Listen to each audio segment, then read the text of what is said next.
Assalamualaikum warahmatullahi wabarakatuh.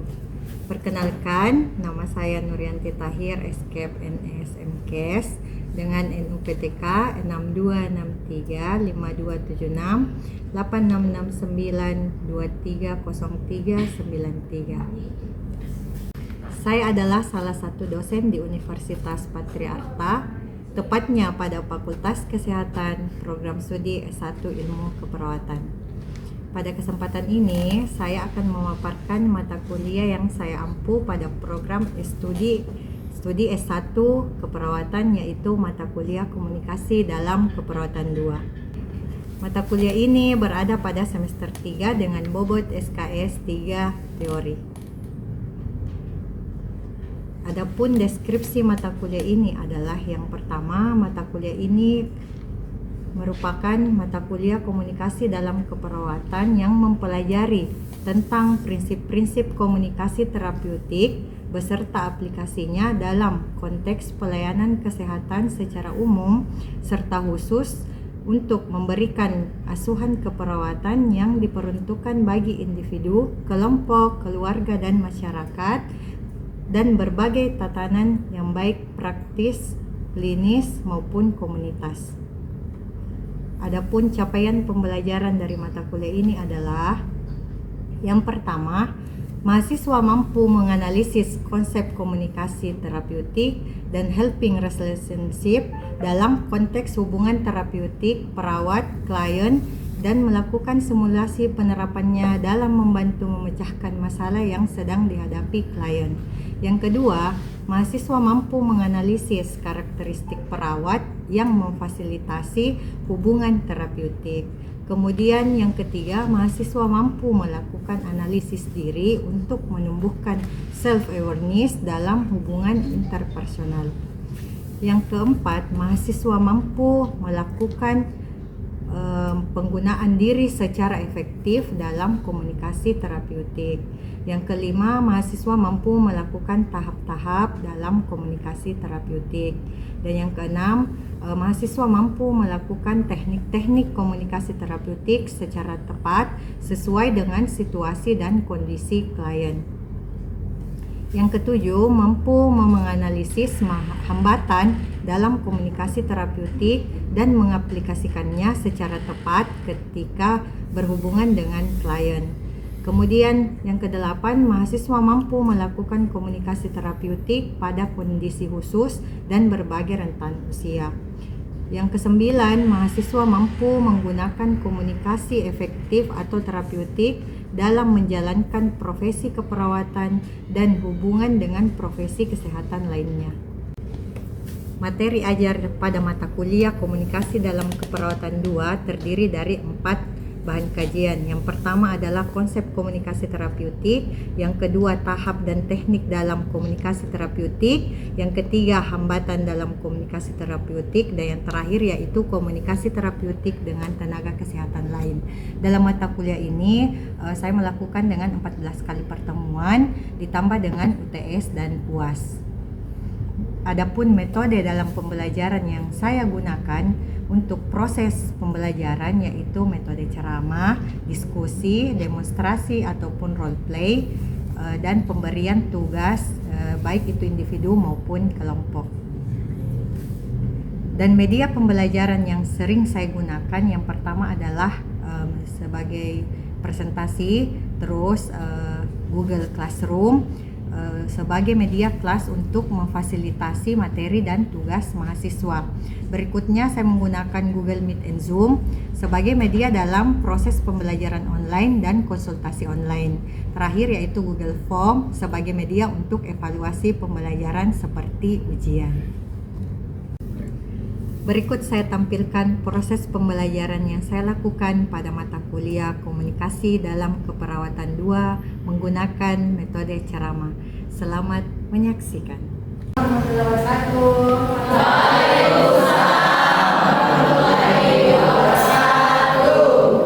Bagaimana kabar hari ini? Luar biasa. Ini semangat sekali. Sudah makan pasti nih. Wow. Jadi kita lanjut ya untuk peserta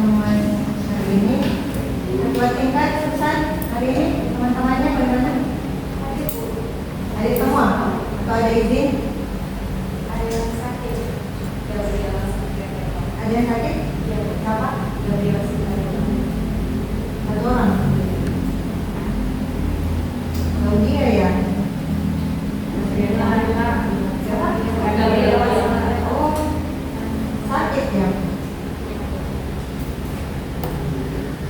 Apa lagi? Masih 31 orang. Baik, kita lanjut untuk pertemuan ini. Kita sudah bahas sebelumnya tentang komunikasi.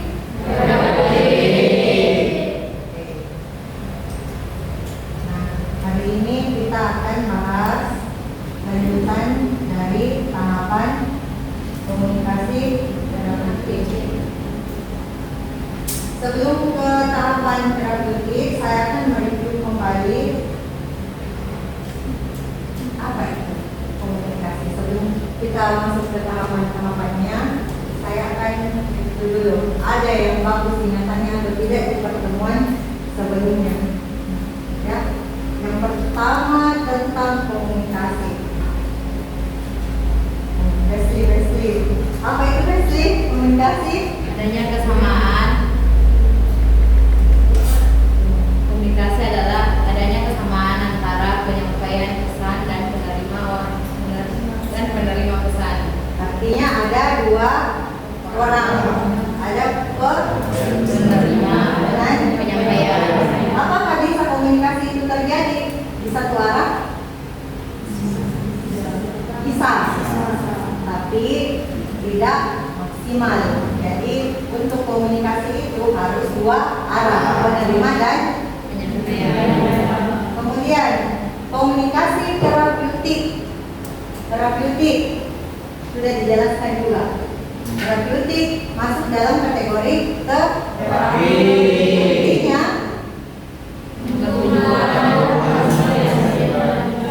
apa? Penyembuhan pasien. Oke, jadi komunikasi terapeutik adalah coba next. Adalah penyembuhan yang dilakukan untuk membantu penyembuhan pasien. Jadi semua tahu kalau komunikasi terapeutik itu lebih berfokus kepada penyembuhan pasien. Oke. Jadi kita lanjut. Sebelum melakukan penanganan itu ada tahapan-tahapan dari komunikasi. Nah, komunikasi itu tahapannya yang pertama adalah prainteraksi. Prainteraksi artinya ini perencanaan sebelum melakukan wawancara. Nah, kalian masuk ke dalam ruang pasien tidak mungkin langsung masuk. Tidak mungkin. Kalian harus menyiapkan yang namanya info. Kita siapkan dulu apa yang akan kita sampaikan di dalam ruangan nanti. Itu masuk dalam tahapan prainteraksi. Kemudian tahap kedua adalah yaitu perkenalan untuk membina rasa percaya. Untuk apa? Untuk apa? Supaya pasien tahu saya yang akan melakukan perawatan. Tak kenal maka Saya. seperti itu. Artinya masuk ke pasien. Bu, perkenalkan nama saya ini, saya yang akan merawat ibu dari jam sekian sampai jam sekian. Kan sudah dijelaskan mungkin di mata-mata kuliah yang lain tentang bagaimana kita melakukan penanganan pada pasien. Terus itu di fase orientasi atau perkenalan. Bagaimana kita mengenalkan bagaimana seorang pasien bisa percaya kita akan melakukan tindakan kalau dia tidak percaya, tidak kenal. Tiba-tiba saya masuk, Bu, saya mau pasang infus, Bu, saya mau pasang ini. Siapa? Pasti kita harus, Ibu, atas nama siapa, Bu? Ini harus dicek kembali atas nama ini. Oke, baru melakukan tindakan. Kemudian tahapan selanjutnya Kerja. Kerja.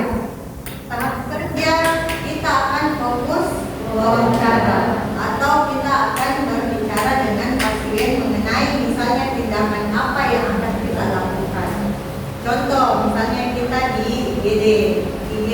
Setelah kita melakukan kita kenalkan diri kita dan kita akan menjelaskan tentang bagaimana prosedur kerja yang akan kita lakukan. Misalnya pada tahap penginfusan. Ibu sebentar kita akan melakukan infus. Nah itu di fase wawancara, fase kerja. Kemudian terminasi atau fase terakhir yaitu penutupan wawancara. Jangan asal sudah kerja langsung keluar. Sudah Bu ya? Enggak. Jadi setelah melakukan tindakan kita tanya dulu bagaimana perasaannya lagi pasien. Bagaimana Bu? Ada yang mau ditanyakan? Kemudian melakukan kontrak kerja. Ibu sebentar saya di perawatan itu saya akan datang lagi melakukan injeksi atau memberikan obat di jam sekian. Kemudian meninggalkan ruangan. Itu di tahap komunikasi. Lanjut kita ke karakteristik komunikasi terapeutik. Nah, di sini lebih kepada bagaimana komunikasi terapeutik itu. Nah, di dalam komunikasi terapeutik itu harus menanamkan yang namanya keikhlasan. Ketika kita berbicara sebagai perawat, kita harus terlihat ikhlas berbicara dengan pasien. Kan sudah banyak mungkin yang di sini kalau ke rumah sakit melihat beberapa perawat yang ya mungkin kalian merasa aduh kurang. Nah, kalian di sini sebagai calon perawat yang profesional harus melihat dulu ini bagaimana keikhlasannya kita.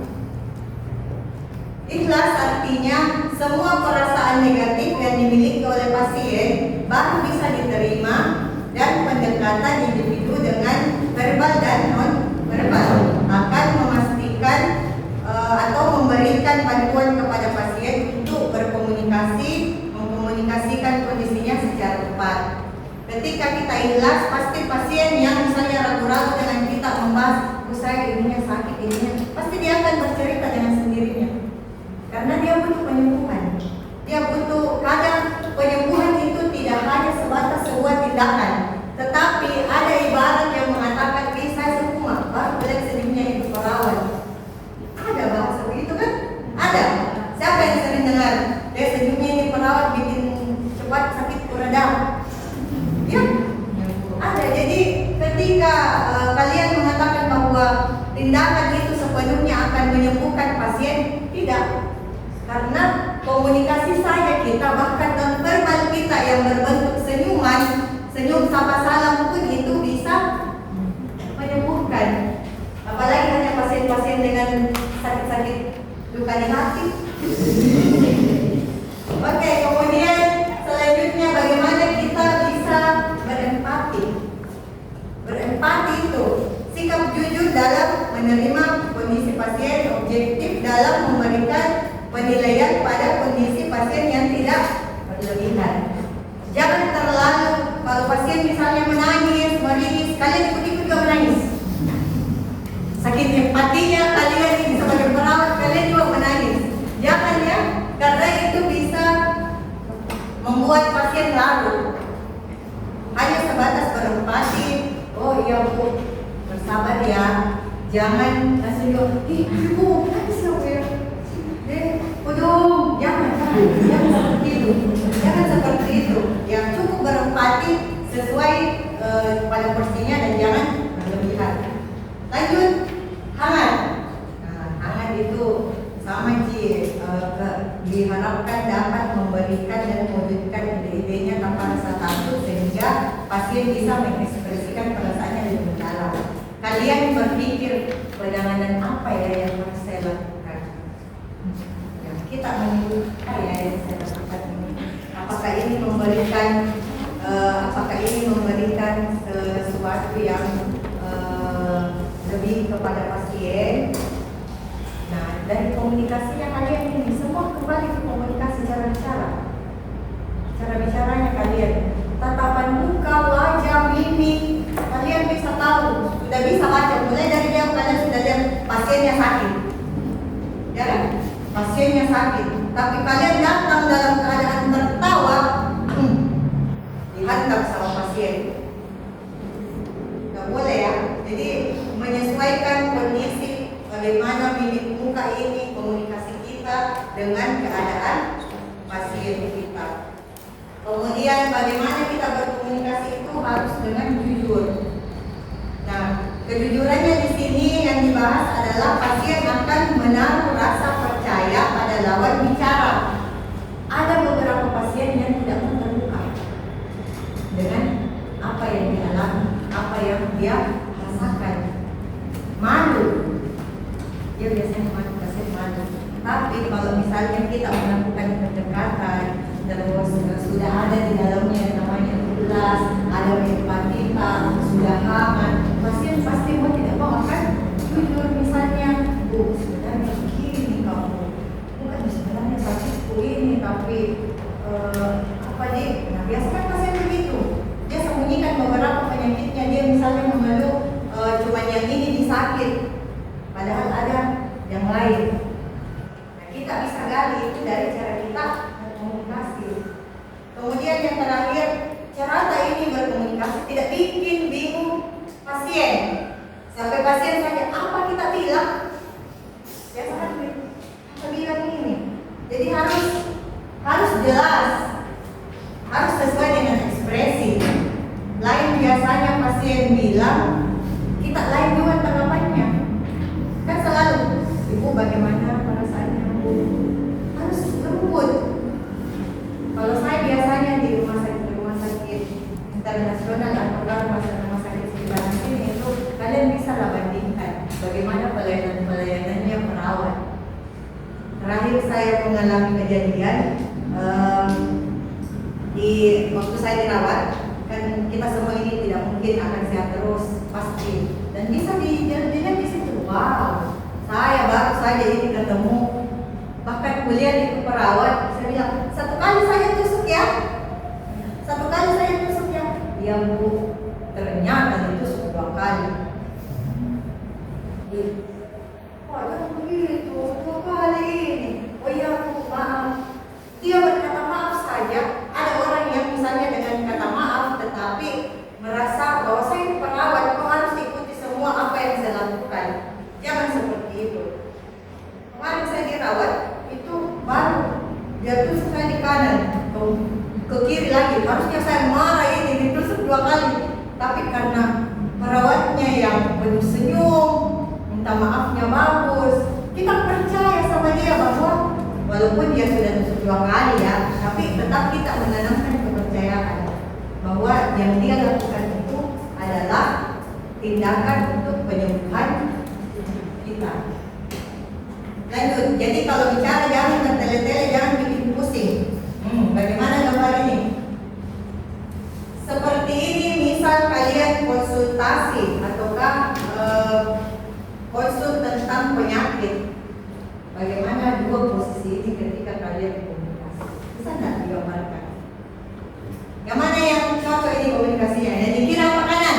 Kiri. Kanan. Kiri. Kiri apa kanan?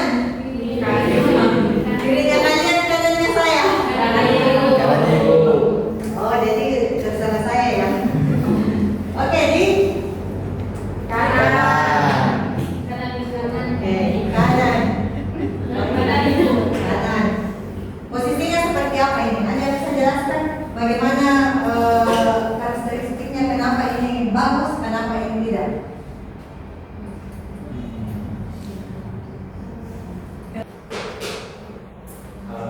Iya, gimana Max? Kalau yang di bagian kanan itu Bu, tatapan mukanya sama-sama lah Bu. Jadi pasien dan perawat itu ada komunikasi yang sangat bagus.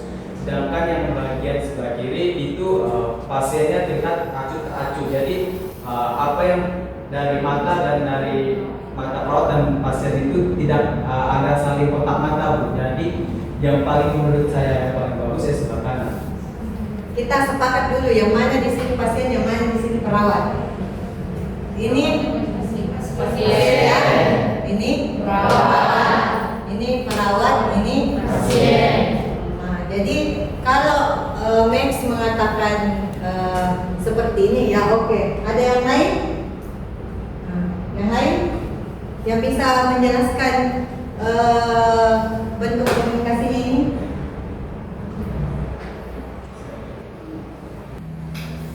Apa lagi yang bisa jelaskan ini? Oke, Sonia. Kalau yang di sebelah kiri Ibu, dia terlihat duduknya sopan, terus antara keduanya ada kontak mata.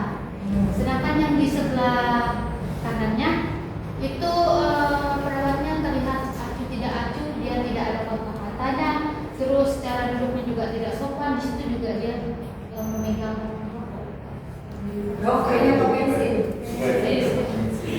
Iya, jadi betul, nggak ada yang salah. Jadi dari gambaran karakteristik tadi yang beberapa itu, kita sudah melihat bahwa yang mana berempati, yang mana memiliki rasa jujur.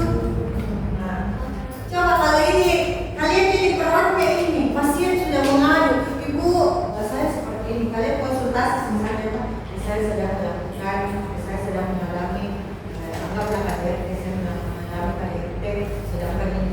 Terus yang perawatnya cuma seperti ini, bagaimana perasaannya?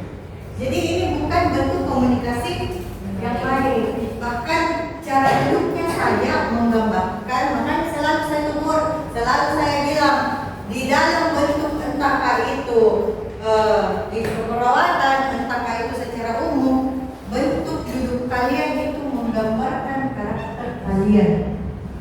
Apalagi itu yang harus ditanamkan kita sebagai perawat, karena kita ini seorang profesional, harus bisa menempatkan diri kita pada suatu tempat yang sesuai dengan kondisinya. Nah, ketika ini sudah dijelaskan bahwa ini posisinya bicara komunikasinya kurang bagus. Nah, bisa apa yang membuat ini menjadi hambatan dalam komunikasi? Hambatan apa saja yang terjadi dalam komunikasi? Bagaimana komunikasi itu bisa sampai? Bagaimana komunikasi itu bisa terjalin? Tapi pasti ada misalnya dari sini ke sana tidak sampai komunikasinya, ada sebuah kesalahpahaman. Disitulah yang namanya ada hambatan. Hambatan apa saja kalau di komunikasi terapeutik? Yang pertama, ketika kalian berbicara jangan menentang pembicaraan. Ketika pasien sedang berbicara dengan keluarga, misalnya kita sebagai pendengar, jangan mau langsung menentang. Nggak boleh, keluarga jangan seperti ini. Ataukah misalnya keluarga yang langsung ngomong, ibu apanya yang sakit? Keluarganya biasa menjawab kan? Ini ya suster, dia sakit. Ada beberapa yang sering saya lihat orang langsung bilang, kalau kan kita tanya gitu. Jangan seperti itu. Oke? Yang kemudian menggunakan kalimat yang emosional tidak boleh. Tidak boleh secara emosi. Kemudian jangan mengalihkan pembicaraan. Paham ya? Jangan mengalihkan pembicaraan. Fokus. Terus terlalu banyak saran dan informasi yang salah. Terlalu sontak namanya ini. Kalau di Makassar ya, terlalu banyak bicaranya padahal salah. Kita tidak boleh seperti itu. Kemudian menilai atau menuduh. Ini yang paling tidak bisa pasien lakukan. Terima, dia tidak mau. Kemudian bertanya terlalu banyak. Jangan terlalu banyak. Pokoknya sesuai saja itu yang kalian lihat, itu saja yang ditanyakan. Sama sesuai dengan porsinya. Terakhir, memberi komentar. Jangan terlalu, ini yang menjadi hambatan dalam komunikasi. Apalagi komunikasi di terapeutik. Oke. Sebelum menutup pertemuan ini, sebelum saya pun bertanya tentang ini, ada yang mau bertanya? Oke, Sepni dulu. Sepni siapa? Berdiri apa siapa? Sepni. Iya Sepni, betul Sepni. Baiklah, terima kasih atas kesempatannya. Saya Sepni, di sini saya ingin bertanya, mengapa komunikasi terapeutik itu sangat penting dalam hubungan perawat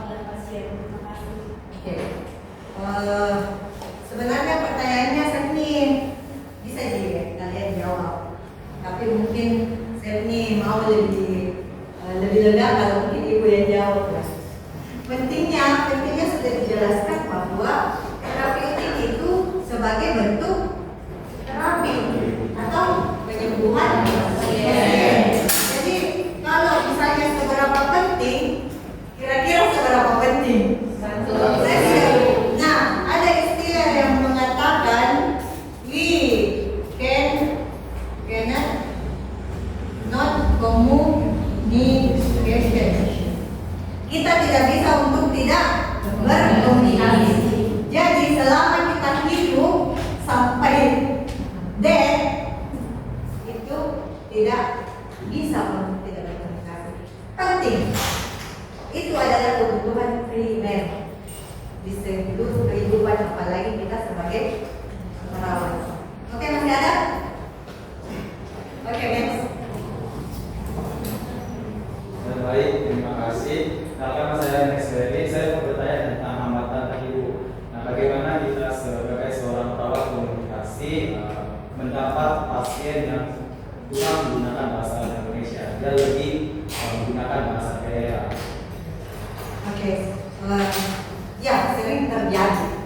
Banyak sekali kejadian-kejadian yang kita temukan, rata-rata itu yang misalnya pasien-pasien rujukan ya, yang misalnya kayak dari daerah datang ke kota yang dirujuk dari rumah sakit daerah di situ, hambatan yang paling banyak ditemui adalah tentang bahasa. Nah, tidak mungkin pasiennya datang sendiri kalau daerah, jadi kita bisa menanyakan ke keluarganya.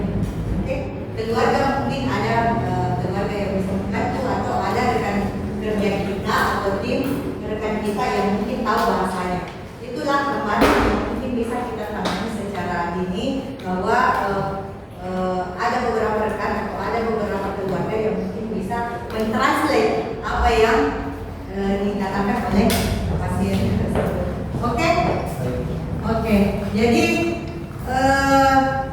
sedikit saya review, jadi jangan pernah melakukan kesalahan-kesalahan hanya sebatas berbicara, apalagi kalian sebagai perawat. Oke, jadi sebelum berbicara harus dipikirkan. Think before you speak. Oke, untuk pertemuan berikutnya, sebelum kita ketemu, saya ada tugas. Bikin role play perawat dengan pasien secara berkomunikasi. Satu kelompok di ruang gawat darurat, satu kelompok di ruang perawatan, dan satu kelompok di ruang anak. Oke? Lagi 3 kelompok. Untuk kelompoknya bisa langsung di ketua tingkat, ditunggu minggu depan. Role play-nya adalah kalian yang melakukan komunikasi. Satu berperan sebagai perawat, satu berperan keluarga, satu berperan sebagai pasien. Oke. Ngerti? Bisa. Sampai jumpa di pertemuan berikutnya. Saya tunggu tugasnya. Cukup untuk hari ini ya. Saya tutup mata kuliah ini.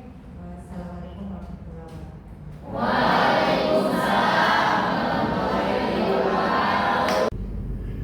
Itulah tadi cuplikan proses pembelajaran yang saya lakukan menggunakan metode ceramah.